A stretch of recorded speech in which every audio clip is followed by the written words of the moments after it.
PIB news ವರದಿ. ಶ್ರೀ ಪಂಚಭೂತೇಶ್ವರ ಸುಕ್ಷೇತ್ರದಲ್ಲಿ ಮಕ್ಕಳಿಗೆ ಸಂಸ್ಕಾರ ಜ್ಞಾನ ಶಿಬಿರ. ಮಂಡ್ಯ ಜಿಲ್ಲೆ ಕೃಷ್ಣರಾಜಪೇಟೆ ತಾಲೂಕಿನ ಕಿಕ್ಕೇರಿ ಸಮೀಪದ ಬೆಡದಹಳ್ಳಿಯ ಶ್ರೀ ಪಂಚಭೂತೇಶ್ವರ ದೇವಾಲಯದ ಮಠದಲ್ಲಿ ಮಕ್ಕಳಿಗಾಗಿ ವಸತಿ ಸಹಿತ ಸಂಸ್ಕಾರ ಜ್ಞಾನ ಶಿಬಿರವನ್ನು ಆಯೋಜಿಸಲಾಗಿತ್ತು. ಕಾರ್ಯಕ್ರಮವನ್ನು ಉದ್ಘಾಟಿಸಿದ ಶಾಸಕ ಎಚ್.ಟಿ. ಮಂಜು ಅವರು ಮಾತನಾಡಿ, ಮಕ್ಕಳಿಗೆ ಶಿಕ್ಷಣದ ಜೊತೆಗೆ ಸಂಸ್ಕಾರವೂ ಅಗತ್ಯವಾಗಿದೆ. ಕಳೆದ 3 ವರ್ಷಗಳಿಂದ ಶ್ರೀ ಪಂಚಭೂತೇಶ್ವರ ಸುಕ್ಷೇತ್ರದಲ್ಲಿ ಪೀಠಾಧ್ಯಕ್ಷರಾದ ಶ್ರೀ ರುದ್ರಮುನಿ ಸ್ವಾಮೀಜಿಯವರ ಮಾರ್ಗದರ್ಶನದಲ್ಲಿ ಮಕ್ಕಳಿಗೆ ಸಂಸ್ಕಾರದ ಅರಿವು ಮೂಡಿಸುವ ಕೆಲಸ ನಡೆಯುತ್ತಿದೆ. ಚಿತ್ರಕಲೆ, ಸಂಗೀತ, ನೃತ್ಯ ಸೇರಿದಂತೆ ಹಲವು ಚಟುವಟಿಕೆಗಳೊಂದಿಗೆ ಸುಮಾರು 50ಕ್ಕೂ ಹೆಚ್ಚು ಮಕ್ಕಳು ಶಿಬಿರದಲ್ಲಿ ಭಾಗವಹಿಸಿದ್ದು, ಇದರ ಸದುಪಯೋಗವನ್ನು ಪಡೆಯಬೇಕು ಎಂದು ಹೇಳಿದರು. ಶ್ರೀ ಪಂಚಭೂತೇಶ್ವರ ಸುಕ್ಷೇತ್ರದ ಪೀಠಾಧ್ಯಕ್ಷರಾದ ಶ್ರೀ ರುದ್ರಮುನಿ ಸ್ವಾಮೀಜಿಯವರು ಮಾತನಾಡಿ, ಪ್ರತಿ ವರ್ಷದಂತೆ ದಾನಿಗಳ ಸಹಕಾರದಿಂದ 10 ದಿನಗಳ ಕಾಲ ಮಕ್ಕಳಿಗೆ ಊಟ ಮತ್ತು ವಸತಿ ವ್ಯವಸ್ಥೆಯೊಂದಿಗೆ ಸಂಸ್ಕಾರ ಶಿಬಿರವನ್ನು ಆಯೋಜಿಸಲಾಗಿತ್ತು. ಈ ಕಾರ್ಯಕ್ರಮಕ್ಕೆ ದಾನಿಗಳು ಕೈಜೋಡಿಸುವುದರ ಜೊತೆಗೆ ಮಕ್ಕಳ ಬೆಳವಣಿಗೆಗೆ ಸಹಕರಿಸುವಂತೆ ಕೋರಿದರು. ಈ ಸಂದರ್ಭದಲ್ಲಿ ಶ್ರೀ ರುದ್ರಮುನಿ ಸ್ವಾಮೀಜಿ, ಶಾಸಕ ಎಚ್.ಟಿ. ಮಂಜು, ಟಿಎಪಿಎಂಎಸ್ ನಿರ್ದೇಶಕ ದಿಲೀಪ್, ಜಿಲ್ಲಾ ಪಂಚಾಯತಿ ಮಾಜಿ ಸದಸ್ಯ ಮಂಜೇಗೌಡ, ಬಿಜೆಪಿ ತಾಲೂಕು ಅಧ್ಯಕ್ಷ ಸಾರಂಗಿ ನಾಗಣ್ಣ, ಉದ್ಯಮಿ ಎಂಎಸ್ ಸುಬ್ರಹ್ಮಣ್ಯ, ಶಿಕ್ಷಕರಾದ ಮಹೇಶ್ ಮತ್ತು ಪ್ರಕಾಶ್, ಗ್ರಾಮ ಪಂಚಾಯತಿ ಮಾಜಿ ಉಪಾಧ್ಯಕ್ಷ ಸುನೀಲ್, ಮಠದ ಕಾರ್ಯದರ್ಶಿ ಕಾಂತರಾಜು, ಪತ್ರಕರ್ತರಾದ ಶ್ರೀನಿವಾಸ್, ಚಂದ್ರು ಕಾಡುಮೆಣಸ ಸೇರಿದಂತೆ ಹಲವರು ಉಪಸ್ಥಿತರಿದ್ದರು. ವರದಿ ಶಂಭು ಕಿಕ್ಕೇರಿ, ಕೃಷ್ಣರಾಜಪೇಟೆ.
ಅಗತ್ಯ ಮತ್ತು ಪುಟಾಣಿ ಮಕ್ಕಳಿಗೆ ಪ್ರತಿ ವರ್ಷ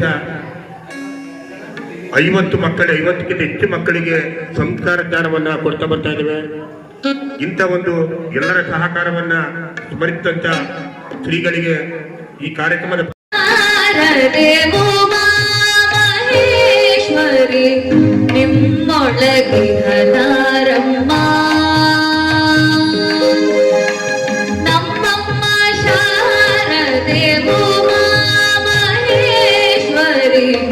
ನಿಮ್ಮೊಳಗೆ ಹನಾರಮ್ಮ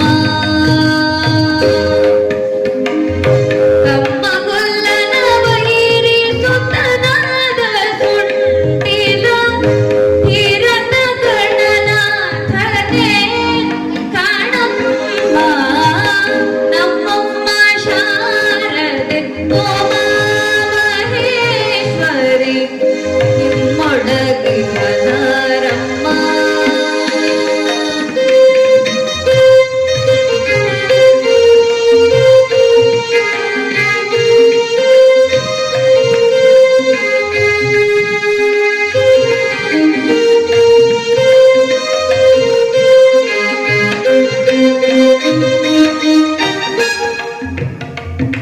मोरे कप्पिन भाव मोರದ ಗಲದ ಕಿವಿ ಕೋರೆದಾಡೆವನಾರಮ್ಮ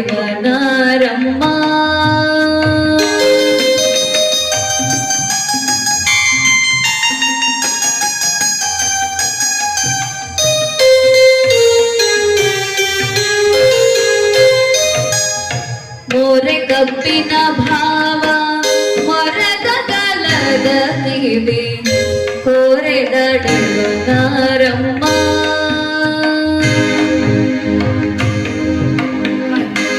ಸುತ ಮುರಿದಿಟ್ಟ ಚಂದ್ರನು ಮೂರು ಕಣ್ಣಿನ ಸುತ ಮುರಿದಿಟ್ಟ ಚಂದ್ರನ ಹೆಮ್ಮೆಯ ಗಣನಾಥನ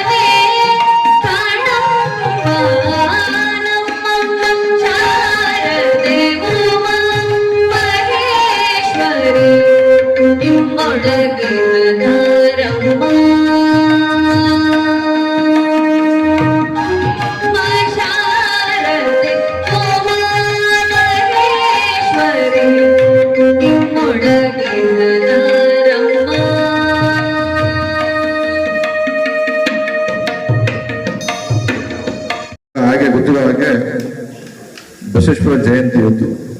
ಬಸವೇಶ್ವರ ಜ್ಞಾನಜ್ಯೋತಿ ಬಸವೇಶ್ವರ ಜಯಂತ್ಯೋತ್ಸವದ ಶುಭಾಶಯಗಳನ್ನ ಎಲ್ಲ ಪುಟಾಣಿ ಮಕ್ಕಳು ವೇದಿಕೆಗಳಿಗೂ ಸಹ ಹೇಳ್ತಾ, ಅದರ ಅಂಗವಾಗಿ ಇವತ್ತು ಈ ಮಠದಲ್ಲಿ ಗ್ರಾಮಗಳಲ್ಲಿ ಮಕ್ಕಳುಗಳು ಬೇಸಿಗೆ ಸರ್ಕಾರಿ ರಜೆಯನ್ನು ಘೋಷಣೆ ಮಾಡಿದ್ರೆ 1 ತಿಂಗಳು. ಆ ಸಂದರ್ಭದಲ್ಲಿ ಈಜೊಡೆಯಕ್ಕೆ ಹೋಗೋದು, ಮರಾತಕ್ಕೆ ಹೋಗೋದು, ಬೇರೆ ಬೇರೆ ದುಶ್ಚಟಗಳಿಗೆ ಗೋಲಿ ಆಡೋದು, ಸ್ವಲ್ಪ ಮಕ್ಕಳನ್ನ ಅದರಿಂದ ಮಠದ ಕಡೆ ಸೆಳೆದು ಬೇಸಿಗೆ ರಜೆನಲ್ಲಿ ವಿಶೇಷವಾಗಿ ಮಕ್ಕಳಲ್ಲಿ ಜ್ಞಾನ, ದೇವರ ಬಗ್ಗೆ ಭಕ್ತಿ ಜೊತೆಗೆ ಮಾನಸಿಕವಾಗಿ ಅವರ ಒಂದು ಮೆಡಿಟೇಷನ್ ಮಾಡಿಸೋದ್ರ ಮುಖಾಂತರ, ಜೊತೆಗೆ ಈ ಒಂದು ನಮ್ಮ ಹಿಂದೂ ಸಂಸ್ಕೃತಿ ಅದ್ರ ಬಗ್ಗೆ ಸಂಸ್ಕಾರಗಳನ್ನ ತಿಳಿಸ್ಕೊಡುವಂತ ಒಂದು ಕಾರ್ಯಕ್ರಮ ಉದ್ದೇಶದಿಂದ ಬೇಸಿಗೆ ಶಿಬಿರವನ್ನ ಆಯೋಜನೆ ಮಾಡಿದ್ದಾರೆ. ಮಕ್ಕಳು ಎಲ್ಲ ಇದರಲ್ಲಿ ಭಾಗವಹಿಸಿದ್ದಾರೆ. ಇದೊಂದು ವಿಶೇಷವಾದ ಕಾರ್ಯಕ್ರಮ ಅಂತ ನಾ ಈ ಸಂದರ್ಭದಲ್ಲಿ ಹೇಳಿ ಬಯಸ್ತಾ, ಒಬ್ಬ ನನ್ನನ್ನ 3 ಗಂಟೆಯಿಂದಲೂ ಸಹ 4 ಗಂಟೆಗೆ ಬರ್ತಾರೆ ಅಂದ್ಬಿಟ್ಟು ತಡವಾಗಿ ಹಾಕೊಂಡಿದ್ರು. ಇವತ್ತು ಬಸವೇಶ್ವರ ಜಯಂತ್ಯೋತ್ಸವ ಕಾರ್ಯಕ್ರಮದಿಂದ ಸುಮಾರು ಒಂದು 36-37 ಗೃಹ ಪ್ರವೇಶಗಳಿದೆ. ಜಯಂತ್ಯೋತ್ಸವ ಕಾರ್ಯಕ್ರಮ ಮುಗಿಸ್ಕೊಂಡು ಹೊರಟು ಇನ್ನೂ ಒಂದು 8 ಅಟೆಂಡ್ ಮಾಡಕ್ ಆಗಿಲ್ಲ. ಪುನಃ ಇವಾಗ ಎಲ್ಲ ಕಡೆ ಅಟೆಂಡ್ ಮಾಡ್ಬೇಕು. ಮದುವೆಗಳು ಇದೆ, ಮದುವೆಗಳು ಹೋಗಕ್ ಆಗ್ತಿಲ್ಲ. ನಾಳೆ ಹೋಗ್ತೀವಿ, ಮನೆಗೆ ಹೋಗಿ ಮಾತಾಡ್ಸ್ಕೊಂಡು ಬರ್ತೀವಿ. ಗ್ರೂಪ್ ಪ್ರವೇಶಗಳ ಜೊತೆಗೆ ನಾಟಕಗಳ ಕಾರ್ಯಕ್ರಮಗಳು ಇದೆ. ಹಾಗಾಗಿ ನಾವು ಬರಲೇಬೇಕು ನಿಮ್ಮ ಕಾರ್ಯಕ್ರಮಕ್ಕೆ ಅಂದಾಗಿ ಸ್ವಾಮೀಜಿಯವರು ಮತ್ತು ಚಂದ್ರು ಅವರು ಈ ಕಾರ್ಯಕ್ರಮಕ್ಕೆ ಒಂದು 5 ನಿಮಿಷ ಬಂದೋಯ್ತು ಹೋಗಿದ್ದೀವಿ. ಒಂದು ಒಳ್ಳೆಯ ಕಾರ್ಯಕ್ರಮ. ಮಕ್ಕಳ ಮನಸ್ಥಿತಿಯ ತಾವು ಸಹ ತಿಳ್ಕೊಂಡಂಗಾಗುತ್ತೆ. ಮಕ್ಕಳಿಗೂ ಸಹ ಅವರ ಜೀವಿತಾವಧಿಯಲ್ಲಿ ಬೇಸಿಗೆ ಮಠದಿಂದ ಒಂದು ಬೇಸಿಗೆ ಶಿಬಿರವನ್ನ ಆಯೋಜನೆ ಮಾಡಿದ್ರು. ಅದರಿಂದ ಆಗುವಂತ ಅವ್ರಿಗೆ ಮಕ್ಕಳಿಗೆ ಆಗುವಂತ ಅನುಕೂಲಗಳು ಸಹ ನಾವು ಇವತ್ತು ಏನೇ ಮಾಡ್ಕೊಂಡು ಬರ್ಲಿಲ್ಲ. ನಮ್ಮ ಬುದ್ಧಿಮಂತ ಆದ್ಮೇಲೆ ಒಂದೊಳ್ಳೆ ಅವಕಾಶಗಳೆಲ್ಲ ಸುಮಾರು ವೇದಿಕೆಗಳೆಲ್ಲ ಸಿಕ್ಕಿದೆ. ಆದ್ರೆ ನಮ್ಮ ಬಾಲ್ಯ ಜೀವನದಲ್ಲಿ ಆದಂತ ಕೆಲವು ಘಟನೆಗಳು, ಒಂದು ಆದಂತ ಶಿಬಿರಗಳು ನಮ್ಗೆ ಇಂದು ಸಹ ಮೈಂಡ್ ಅಚ್ಚರಿಯಾಗಿ ಉಳಿಯುತ್ತೆ. ಹಾಗಾಗಿ ಮಕ್ಕಳ ಮನಸ್ಸಿನ ಮೇಲೆ ಉತ್ತಮವಾದ ಸಮಾಜಮುಖಿ ಪ್ರಭಾವ ಬೀರುವಂತಹ ಸಂಸ್ಕಾರವನ್ನ ಹೇಳ್ಕೊಡುವಂತ ಒಂದು ಕಾರ್ಯಕ್ರಮವನ್ನು ಮಾಡಿದ್ರಿ. ಈ ಒಂದು ಉಪನ್ಯಾಸದಲ್ಲಿ ಸುಮಾರು 50-60 ಮಕ್ಕಳು ಭಾಗವಹಿಸಿರೋ ಕಾಣ್ತಾ ಇದ್ದಾರೆ. ಮತ್ತು ಮಕ್ಕಳ ಮನಸ್ಸು ಮುಕ್ತ ಮನಸ್ಸು. ದೇವರಿಗೆ ಮಕ್ಕಳನ್ನ ದೇವ್ರಿಗೆ ಹೋಲಿಸ್ತೀವಿ. ಆ ಮಕ್ಕಳಲ್ಲಿ ನಿಷ್ಕಲ್ಮಶವಾದ ಮನಸ್ಸಿರೋದ್ರಿಂದ ಮಕ್ಕಳ ಮೇಲೆ ಎಫೆಕ್ಟಿವ್, ಮಕ್ಕಳ ಮನಸ್ಸಿನ ಮೇಲೆ ಉತ್ತಮ ಪರಿಮಾಣ ಸಮಾಜಮುಖಿ ಮತ್ತು ಸಂಸ್ಕಾರಗಳನ್ನ ತಿಳಿಸುವಂತ ಒಂದು ಕಾರ್ಯಕ್ರಮ ಮಾಡಿದ್ರಿ. ಈ ಕಾರ್ಯಕ್ರಮವನ್ನು ಆಯೋಜನೆ ಮಾಡುವಂತ ಗುರುಗಳಿಗೆ ಮತ್ತು ಅವರಿಗೆ ಸಹಕರಿಸಿದ ಎಲ್ಲ ನನ್ನ ಬಂಧುಗಳಿಗೆ ಮತ್ತೊಮ್ಮೆ ನಮಸ್ಕಾರ ಹೇಳಿ ಇದನ್ನು ಮಾತ್ರ ಮುಗಿಸ್ತೀನಿ. ಇದು ಒಳ್ಳೆ ಕಾರ್ಯಕ್ರಮ. ಇದನ್ನು ಮುಂದುವರಿಸಿ ಒಳ್ಳೆ ಪ್ರಯತ್ನ ಮಾಡಿದ್ರಿ. ಸತತವಾಗಿ 3-4 ವರ್ಷದಿಂದ ಈ ಕಾರ್ಯಕ್ರಮ ಮಾಡ್ತಾ ಇದ್ದ ಗುರುಗಳು ಹೇಳಿದ್ದಾರೆ. ಒಳ್ಳೆ ಕಾರ್ಯಕ್ರಮ ಮಾಡ್ತಾ ಇದ್ರಿ. ನಮ್ಮ ಸಹಕಾರ ತಮ್ಗೆ ಇರ್ತದೆ ಮಾತನಾಡಿಸೋದು ಹೇಳಿ ನನ್ನ ಮಾತನ್ನ ಮುಗಿಸ್ತೀನಿ. ಹಾಗೆ ಈ ಕ್ಷೇತ್ರದ ಮಠಾಧೀಶರಾದ ರುದ್ರಮುನಿ ಸ್ವಾಮೀಜಿಯವರ ಪದಾರಗಳಿಗೆ ನಮಸ್ಕರಿಸುತ್ತಾ, ಕ್ಷೇತ್ರಾಧಿಪತಿ ಪಂಚಭೂತೇಶ್ವರ ಪಾರ್ವತಿ ಮಾತೆ ದೇವಿಯವರ ಪದಾರಗಳಿಗೆ ನಮಸ್ಕರಿಸುತ್ತಾ, ವೇದಿಕೆಯಲ್ಲಿರ್ತಕ್ಕಂಥ ಎಲ್ಲ ಬಂಧುಗಳಿಗೂ ನಾನು ನನ್ನ ನಮನವನ್ನ ಸಲ್ಲಿಸಿದ. ಸಮಯ ಬಹಳ ಆಗ್ತಾ ಇದೆ, ಹೆಚ್ಚು ಕಾಲ ಅವಕಾಶ ತಗೋಬಾರದು ಅಂತ ವಿಚಾರವನ್ನು ಕೂಡ ಕೊಟ್ಟಿರೋದ್ರಿಂದ ಶ್ರೀ ಪಂಚಭೂತೇಶ್ವರ ಕ್ಷೇತ್ರ 2014ರಲ್ಲಿ ಪ್ರಾರಂಭವಾಗಿ ಸಮಾಜಮುಖಿ ಕೆಲಸಕ್ಕೆ ಒಂದು ಗ್ರಾಮಾಂತರ ಪ್ರದೇಶದಲ್ಲಿ ಈ ಮಠ ಪ್ರಾರಂಭದಿಂದ ಈ ಕ್ಷೇತ್ರವನ್ನ 2014ರಿಂದ ಇಲ್ಲಿವರೆಗೂ ಕೂಡ ಸಮಾಜದ ಒಳ್ಳೆಯ ಕೆಲಸಗಳನ್ನು ಮಾಡ್ತಾ ಈ ಕ್ಷೇತ್ರದಲ್ಲಿ 501 ನವಗ್ರಹ ವನಗಳನ್ನ, ಮುಖ್ಯ ಪ್ರಾಣದೇವ ಹನುಮನನ್ನ, ಗೋಶಾಲೆಯನ್ನು ಹೊಂದಿ ಮತ್ತೆ ನಿರಾಶ್ರಿತ ಮಕ್ಕಳು ಯಾರಾದರೂ ಇದ್ರೆ ಅಂತ ಮಕ್ಕಳಿಗೆ ಮಠದಲ್ಲಿ ಆಶ್ರಯವನ್ನ ಕೊಡಬೇಕು ಅನ್ನೋ ಉದ್ದೇಶ ಇಟ್ಕೊಂಡು ಈಗಾಗಲೇ 6 ಮಕ್ಕಳು ಈ ಮಠದಲ್ಲಿ ಹೋಗ್ತಾ ಇದ್ದಾರೆ. ಇಂಥ ಒಂದು ಸಮಾಜಮುಖಿ ಕೆಲಸವನ್ನ ಗುರುಗಳ ಮಾರ್ಗದರ್ಶನದಲ್ಲಿ ಹಾಗೆ ಚಾರಿಟಬಲ್ ಟ್ರಸ್ಟಿನ ಎಲ್ಲ ನಿರ್ದೇಶಕರ ಸಹಕಾರದೊಂದಿಗೆ ದಾನಿ ದಾನಿಗಳ ಸಹಕಾರದೊಂದಿಗೆ ಇದುವರೆಗೂ ಕೂಡ ಸರ್ಕಾರದ ಯಾವುದೇ ₹1 ಸಹಾಯಧನ ಇಲ್ಲದೆ ಈ ಕ್ಷೇತ್ರವನ್ನ ಈ ಮಟ್ಟಕ್ಕೆ ತಂದುಕೊಟ್ಟಿರ್ತಕ್ಕಂಥ ದಾನಿಗಳು, ಭಕ್ತರು ಇವರೆಲ್ಲರಿಗೂ ದೊಡ್ಡ ಮನಸ್ಸು ಕೊಟ್ಟಂತ ಭಗವಂತನಲ್ಲಿ ಪ್ರಾರ್ಥನೆಯನ್ನ ಮಾಡ್ತಾ ಇನ್ನು ಮುಂದೆ ಕೂಡ ಇಂಥ ಒಂದು ಕಾರ್ಯಕ್ರಮವನ್ನ ಮಾಡೋದಕ್ಕೆ ಹೆಚ್ಚು ಸಹಕಾರ ಸಿಗಲಿ. ಎಲ್ಲದಕ್ಕಿಂತ ಹೆಚ್ಚಾಗಿ ತಾಲೂಕಿನಲ್ಲಿ ನನ್ನ ಪತ್ರಿಕಾ ಮಾಧ್ಯಮದವರು ಪ್ರತಿ ಕಾರ್ಯಕ್ರಮದಲ್ಲಿ ಪಂಚಭೂತೇಶ್ವರ ಕ್ಷೇತ್ರವನ್ನ ಹೆಸರಿಸಿ ಈ ತಾಲೂಕಿನಲ್ಲಿ ಇತ್ತೀಚೆಗೆ ಹುಟ್ಟಿದಂತ ಒಂದು ಕ್ಷೇತ್ರ ಇದು ಉತ್ತಮವಾದ ಕಾರ್ಯಕ್ರಮವನ್ನು ಮಾಡ್ತಾ ಇದೆ ಅಂತ ಹೇಳಿ ಮಾಧ್ಯಮಗಳ ಮೂಲಕ ಜಗತ್ತಿಗೆ ಪ್ರಚಾರವನ್ನ ಪಡಿಸಿಕೊಟ್ಟಿದ್ದಾರೆ. ಎಲ್ಲ ಪತ್ರಿಕಾ ಮಾಧ್ಯಮರಿಗೂ ಕೂಡ ನನ್ನ ಹೃತ್ಪೂರ್ವಕವಾದಂತ ಅನಂತಪೂರ್ವಕವಾದಂತ ನಮನಗಳನ್ನ ಅರ್ಪಿಸ್ತಾ ಕ್ಷೇತ್ರ ಮುಂದೆ ತುಂಬಾ ವಿಶಾಲವಾಗಿ ಒಂದು ಸಂಸ್ಕೃತ ಶಾಲೆಯನ್ನು ಕೂಡ ತೆರೀಬೇಕು ಅಂತ ಅನ್ನೋ ಒಂದು ಮಹಾದಾಸರೊಂದಿಗೆ ಸದ್ಗುರುಗಳ ಮಾರ್ಗದರ್ಶನದೊಂದಿಗೆ ನಮ್ಮ ಈ ಕ್ಷೇತ್ರಾಧಿಪತಿಗಳ ಕನಸು ಈ ಕ್ಷೇತ್ರದಲ್ಲಿ ಒಂದು ವಸತಿ ಸಹಿತ ಸಂಸ್ಕೃತ ಪಾಠಶಾಲೆ ಆಗಬೇಕು ಅಂತ ಅನ್ನೋದು ಆಸೆ ಇದೆ. ಇದನ್ನ ಭಗವಂತ ನೆರವೇರಿಸಿಕೊಡ್ಲಿ ಅಂತ ಹೇಳ್ತಾ ಈ ಕ್ಷೇತ್ರ ನಡೆದು ಬಂದ ದಾರಿಯನ್ನ ಹೇಳೋದಕ್ಕೆ ಅವಕಾಶ ಮಾಡಿಕೊಟ್ಟಂತ ಈ ವೇದಿಕೆ ಪಾದ ಜಗನ್ಮಾತ ಬ್ರಹ್ಮಜ್ಞಾನ ಪರಪರಿಪೂರ್ಣ ನಮಃ. ಇಷ್ಟೆಲ್ಲವನ್ನ ಕೊಟ್ಟಂತ ಹರಿಯರ ಪರಮಾತ್ಮರನ್ನ ಸ್ಮರಿಸಿ ಇಷ್ಟೆಲ್ಲ ಅವಕಾಶಗಳನ್ನ ಕಲ್ಪಿಸಿಕೊಟ್ಟಂತ